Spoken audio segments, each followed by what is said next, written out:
महाराष्ट्र तक TV news विशेष report. Palghar की निजी कंपनी में बवाल, मनसे से जुड़े होने का दावा करने वाले कर्मचारी पर गंभीर आरोप। महिला कामगारों ने बयां किया मानसिक उत्पीड़न का दर्द, पुलिस से लगाई न्याय की गुहार। पालघर की एक निजी कंपनी एक बार फिर विवादों के केंद्र में आ गई है। कंपनी के कई कामगारों ने एक कर्मचारी के खिलाफ पालघर पुलिस स्टेशन में लिखित शिकायत दर्ज कराते हुए गंभीर आरोप लगाए हैं।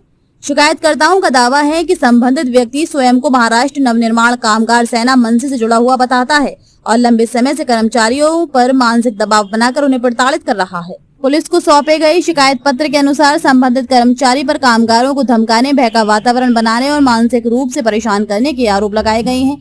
शिकायत में ये भी कहा गया है कि उसके व्यवहार से महिला कर्मचारियों सहित कई कामगारों में असुरक्षा की भावना पैदा हो गई है। महिलाओं की पीड़ा ने खड़े किए गंभीर सवाल। शिकायतकर्ताओं के अनुसार महिला कर्मचारियों ने कार्यस्थल के माहौल को तनावपूर्ण बताते हुए कहा कि वे लगातार मानसिक दबाव में काम करने को मजबूर हैं। कुछ कर्मचारियों का आरोप है कि कंपनी में महिलाओं के लिए बुनियादी सुविधाओं को लेकर भी कई समस्याएं हैं, जिसके कारण उन्हें कठिन परिस्थितियों का सामना करना पड़ता है। कंपनी पर पहले भी उठ चुके हैं सवाल। कर्मचारियों का आरोप है कि ये पहली बार नहीं है जब कंपनी विवादों में आई हो। उनका दावा है कि इससे पहले भी कंपनी प्रबंधन के व्यवहार और कर्मचारियों के साथ कथित तौर पर किए गए व्यवहार को लेकर सवाल उठ चुके हैं। कुछ कर्मचारियों ने आरोप लगाया कि कंपनी प्रबंधन अत्यधिक दबाव में काम करवाता है और कर्मचारियों की समस्याओं के प्रति संवेदनशील रवैया नहीं अपनाता। हालांकि इन आरोपों पर कंपनी प्रबंधन की ओर से कोई आधिकारिक प्रतिक्रिया सामने नहीं आई है।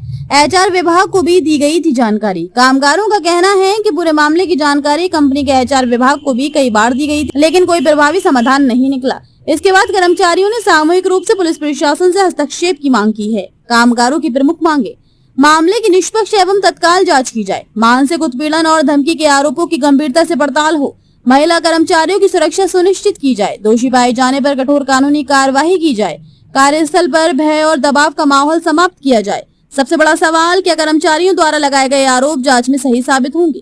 क्या कंपनी प्रबंधन और एचआर विभाग ने शिकायतों को गंभीरता से लिया था? क्या पुलिस जांच के बाद पूरे मामले का पूरा सच सामने आएगा? अब सभी की निगाहें पालघर पुलिस की जांच और आगे की कार्रवाई पर टिकी हैं।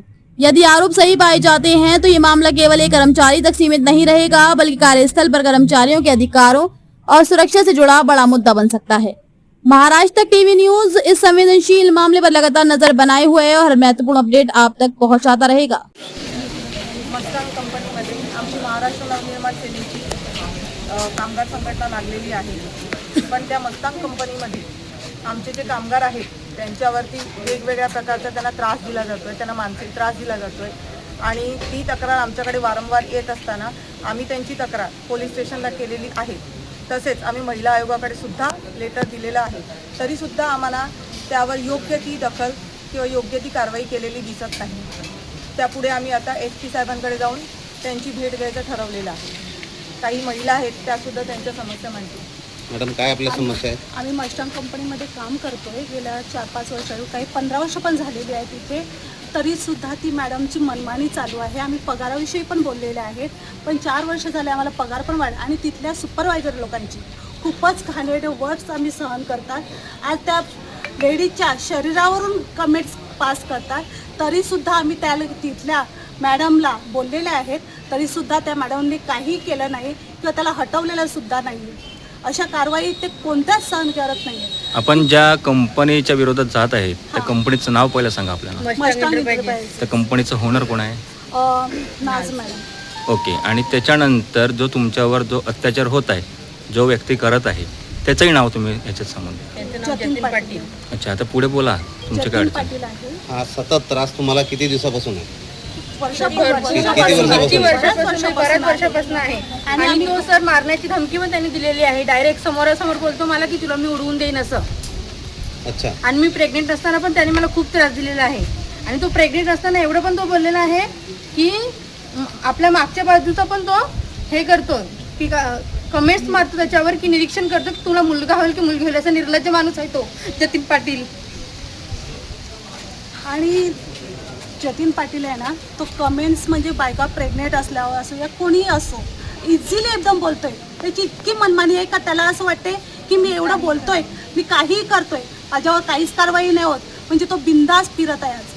आणि त्याची पोलिसांनी पण अजूनपर्यंत दखल काय नाही केली पोलिसांनी। आम्ही सगळं केलं, पोलिसांना आम्ही किती वेळा लेटर पण लिहिलं तरी काहीच नाही त्याला केलं, काहीच नाही। आणि तो मनमानी नजून सांगतो की मी तुम्हाला तुमची युनिट नाही पास झाली ना कसं बघा उडवतोय की काला सांगतो आणि आम्हाला सांगतो वेट अँड वॉच अजून असं आम्हाला अजून सांगतो तो टोमणे मारतो आणि समोरासमोर बोलतो आणि लेटर देतो आम्हाला परत. तो कामामध्ये पण काढतो, काम देत नाही, 8 तासामध्ये बसवून ठेवतो टेबलावर, ओव्हर टाइमला देतो तो काम. आणि सर आम्हाला 15 वर्ष झाली कधी आम्हाला 21,000 पगार आला नाही ना. आता त्यांच्या माणसांना 21,000 पगार आला तो कुठून आला तो पैसा? आम्ही आधी 30 दिवस भरायचो तरी आम्हाला कधी 21,000 पगार नाही आला. आधी पहिला 17,000 पगार यायचा. क्या नाम आपका? नाम आरती सौंदाने. क्या कहाँ काम करते हैं आप? मस्टर्न कंपनी. मस्तान कंपनी में काम करते हैं. अब बताएं सांगा तो मराठी बोलू. हा मराठी. तर म्हणजे 30 दिवस भरायचे ना तेव्हा काहीच 17,000 पगार यायचा आणि आता गेल्या महिन्यामध्ये 21,000 पगार आलाय. म्हणजे 5,000 पगार एक्स्ट्रा आलाय त्यांना फक्त ओटीचा. आणि सर डिपार्टमेंट आम्ही त्याला बोलतो त्याच्याबद्दल विषय काय बोलतो ना तर आम्हाला डिपार्टमेंट चेंज करायची धमकी देतो. मला लेटर आलेलं आहे आणि असं 5-6 जण लेटर डिपार्टमेंट म्हणून आम्ही हे आले इथे पोलीस स्टेशनला आणि आम्ही 112ला फोन पण केलेलं होतं की ह्यांनी आम्हाला जोर जबरदस्ती करून आम्हाला लेटरवर आमचे 5ची HR अजून जतीन पाटील आणि अजून कोणते कमिटी मेंबर्स आहेत ते आमच्यावर धमकी देऊन आम्हाला सांगतो साईन मारा असं करून आमच्यावर अत्याचार केले त्यांनी जबरदस्ती. पोलीस स्टेशनमध्ये तुम्ही आता विचारणा केली, पोलिसांनी तुम्हाला काय जबाब दिलाय? पोलीस बोलले की बघू आता कारवाई करतील. लेखी लिहून आम्ही लेखी पण त्यांना लिहून दिलेलं आहे सर. बघू आता काय करतात पोलीस. आम्ही हे दुसऱ्यांदा आलेले आहेत पोलीस स्टेशन. आता ह्या तुमच्या लिहून दिलेलं आहे लेटर. आम्हाला काय काय त्रास होतो त्याच्याविषयी आम्ही सगळं लिहून दिलेलं दिलं आहे. बरोबर. आता मी काय म्हणतोय, ह्या तुमच्या पूर्ण लढ्यासाठी मॅडम सुद्धा आलेत. मॅडमकडून आपण जाणून घेऊया पुढचा विषय काय ते. मॅडम तुमचं काय याच्यात मत आहे? आता बघा महिला आहेत म्हणून त्यांच्यावरती कोणत्याही प्रकारचे आरोप करणं किंवा त्यांच्याबद्दल काहीतरी चुकीचं बोलणं हे खूप चुकीचं आहे. त्या गरीब आहेत बिचारा किंवा गरजू आहेत, त्यांना नोकरीची गरज आहे म्हणून त्या तिकडे नोकरी करतायत, एवढा सगळा त्रास सहन करतायत. हे जर आपण पोलीस स्टेशनला येऊन त्यांच्या निदर्शनास आणून दिलेलं आहे आणि त्यांनी जर योग्य कारवाई केली नाही तर आम्ही SP साहेबांची भेट घेऊन हा विषय पुढे नेणार आहोत आणि यांना न्याय मिळवून देणार आहोत. कारण हे किती दिवस सहन करणार, बिचारे गरीब आहेत म्हणून सहन करतायत. कैमरामैन अभय यादव, रिपोर्टर तेजेंद्र सिंह, महाराष्ट्र तक TV न्यूज, पालघर.